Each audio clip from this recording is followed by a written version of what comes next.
What if I forget my name? Femi Kuti, popularly known as just Femi Kuti. Where you come from? I don't like that question because then you force me to say Nigeria, and I don't like the name Nigeria because it's a colonial name. So I'd rather just say Africa, which is a colonial name as well, but I can relate more with that because I'd rather come from the continent than just take a colonial structure, a piece of the cake. So for now, because of the interview, just let me just say Nigeria so you can understand where I'm coming from. How old are you? Only if you want to say. Why would I be embarrassed at my age? I really love my age. I'm 56. June the 16th, 1962, Saturday, I was born at exactly 1 p.m. I think it was sunny. Probably, I wouldn't know. Probably after it was sunny, then I was born, then a bit of rain. So, Gemini, we like two kinds of everything. So, I wouldn't be surprised if it was sunny, then rain.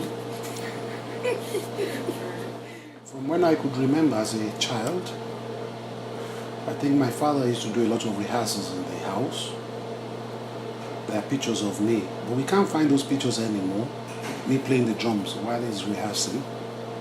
And then his music was always around me, so I always wanted to play music. And I joined my school band at the age 15.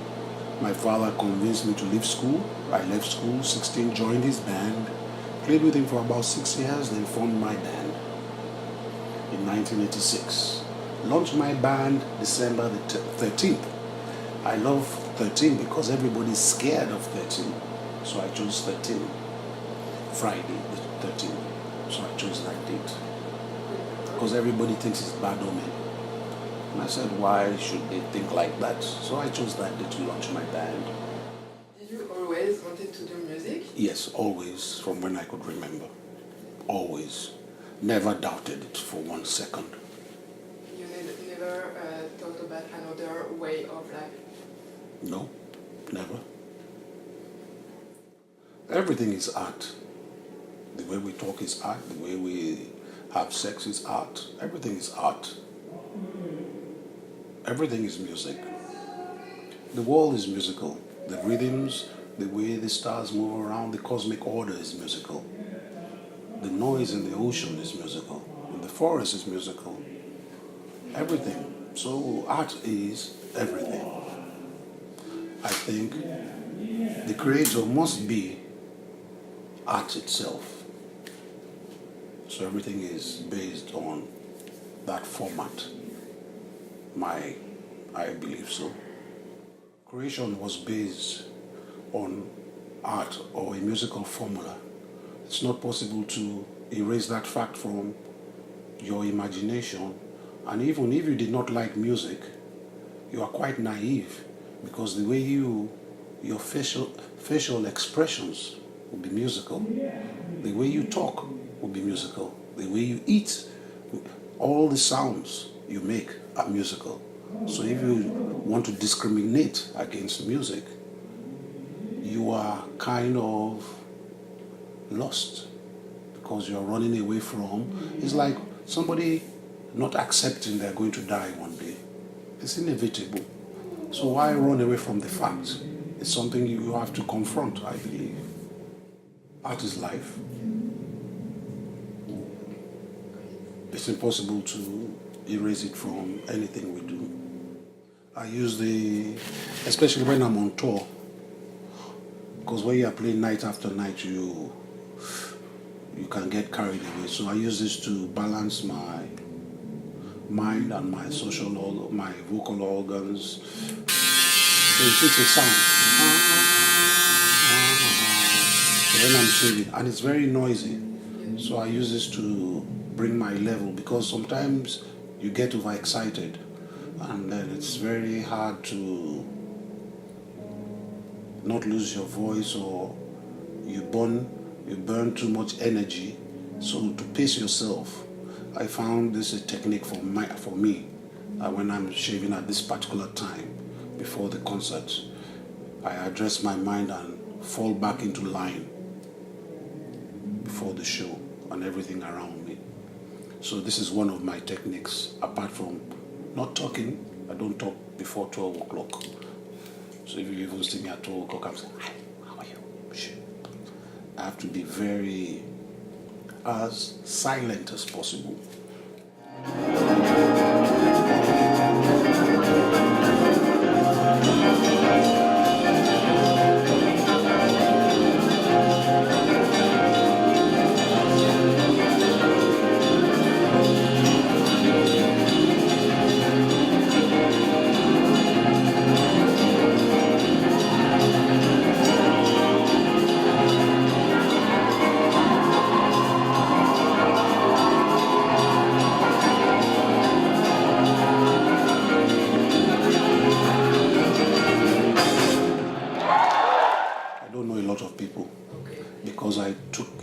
I made it a point not to know anybody.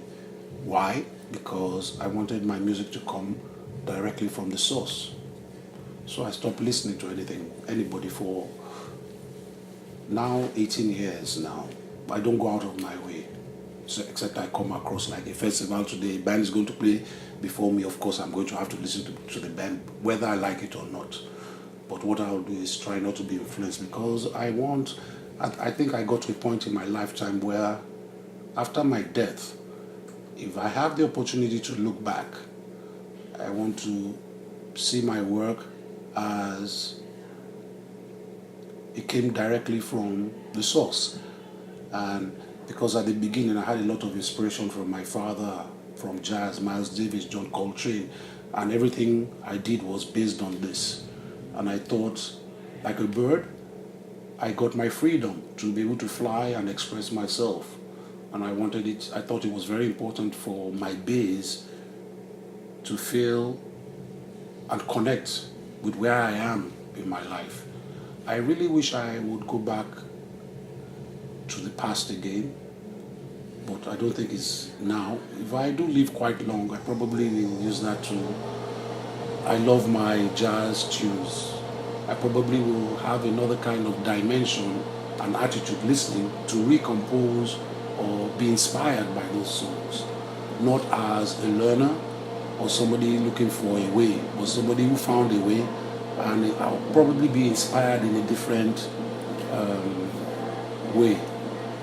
I look forward to that. I don't know if I will do that, but it's part of my thoughts that probably if I live till about maybe 70 or 80, if I got bored with where I am, I have a outlet, an escape route. Yes, escape route. I will just run away in my mind.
children, what would I do without them?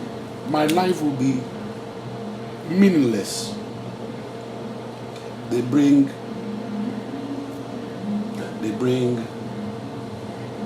the most important factor right now, discipline. To be a parent and not be so obnoxiously stupid. They give me the will to take my life quite seriously and not leave. I was a very dangerous person. I like to do, if you say don't do something, I would do it. I don't know why. Probably my upbringing because of my father. So my children, now before I do anything, I'll say, oh, I have to be careful, I have children. I try to preserve my life as best as possible. So I don't take as many risks as if I didn't have children, I wouldn't care if I died tonight. You see. Now I would care because they're too young, and I think it's my responsibility to do my best for them and take them to adulthood. My youngest is a girl, she's 7, so it's they bring, you know, when your children say I love you, it really touches you so deep.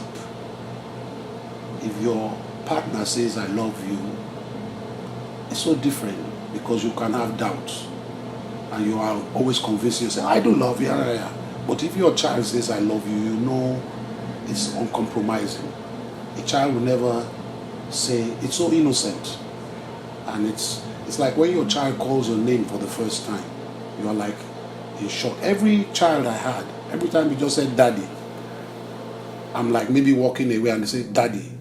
Everything around me just stops, like it's paralyzed. I'm just paralyzed and one shockwave just goes through me. Daddy. And then it takes me a few seconds to get myself back. Such a nice experience. So I used to have 4 adopted children. One left to get married, so I don't have that responsibility anymore. But I have 3 boys that I took care of from when they were young, and my eldest son. So I have 6 biological children and 3 children I take care of. They are not children anymore because one came out of university, one is a film camera producer, one is 3rd year in university, he will soon be out, and my eldest son, he just finished this year. So I have basically 5 that are underage who stress my life beautifully. Yeah. Are they happy? And again, do you know, I never knew girls were more troublesome than boys, because the boys were so problematic. So I wanted to have girls. I thought they were going to be like flowers, and then I just had girls, and then wow, they are so, oh God, they My dad said exactly the same thing. I was like, because my impression was girls are like not weak, but just like boys want to play war games, girls want to be, you have their dollhouse. It's not true. Those stories are lies.